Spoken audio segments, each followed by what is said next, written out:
হে WhatsApp guys, আপনারা যে স্ক্রিনে দেখতে পাচ্ছেন যে ফটোগুলো, এই ফটোর মতো যদি আপনার ছবিও আপনার ব্যাকগ্রাউন্ড চেঞ্জ করতে চান তাহলে এই ভিডিওটি আপনার জন্যই।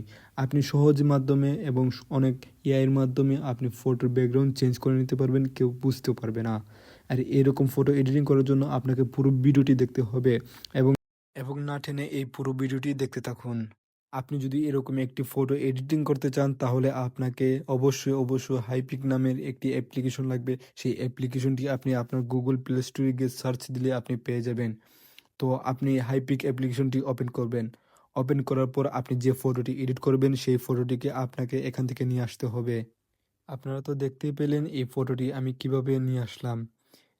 এখানে ওপেন করার পর আপনার ফটোটি এই আমি আপনাদেরকে দেখিয়ে দিচ্ছি যে অবজেক্টে ক্লিক করতে হবে।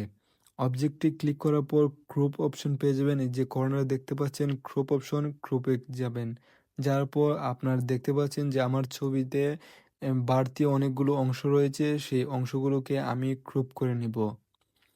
আপনার ছবি অনুযায়ী আপনি ক্রপ করে নিয়ে নিবেন। নেওয়ার পর এখানে দেখতে পাচ্ছেন এআই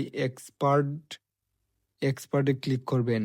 এক্সপার্টে ক্লিক করার পর আপনাকে এখানে নিয়ে আসতে হবে 1.5।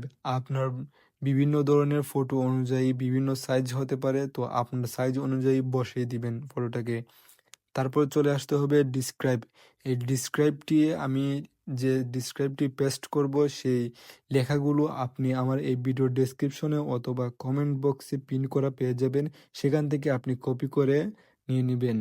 নেওয়ার পর এখানে দেখতে পাচ্ছেন জেনারেটে ক্লিক করবেন। জেনারেটে ক্লিক করার পর আপনাকে হয়তোবা 5 থেকে 10 সেকেন্ড অপেক্ষা করতে হবে এবং আপনার মোবাইলে নেট কানেকশন থাকতে হবে অবশ্যই। তা না হলে আপনার ফটোটি ব্যাকগ্রাউন্ড চেঞ্জ হবে না। এখানে আপনারা স্ক্রিনে তো দেখতে পাচ্ছেন এআই আমার ব্যাকগ্রাউন্ডটি চেঞ্জ করে নিল। চেঞ্জ করে দিয়েছে 3টির মাধ্যমে। এখানে 3টি দিয়েছে, আপনার যেগুলো পছন্দ সেগুলো আপনি চাইলে 3টি আপনি আপনার মোবাইলে সেভ করে নিতে পারবেন। তো আমার কাছে সর্বপ্রথমটি আমার কাছে চয়েসফুল লেগেছে, তো আমি এই ফটোটি সেভ করব।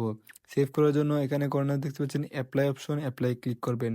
তারপরে কর্নারে টিক মার্ক পেয়ে যাবেন, এই কর্নারে টিক মার্কে ক্লিক করতে হবে।